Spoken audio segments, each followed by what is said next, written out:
Tambing yang sinakoro ing provincial government ing Pampanga kingutos ng Governor Lilia Nanay Pineda bang sopan la rin pamilyang miapektuan king silab king barangay San Bartolome king balena ning Santo Tomas inyang January 7. King pamanimunan ning Provincial Social Welfare and Development Office o PSWDO kaya duwangan ning Provincial Board Member Dr. K. Nagit menatadlang food at non-food items kareng aduang pulot meto nga bale.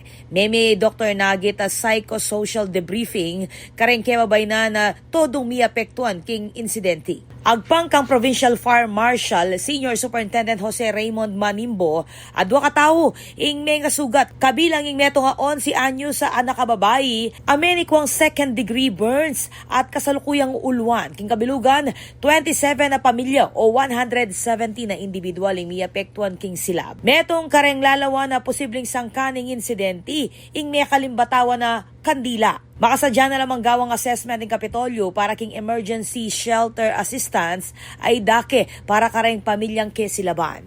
Ako po, Patricia Mamangon para king News Force Pampanga. Balitang tutuking balen, susuyo.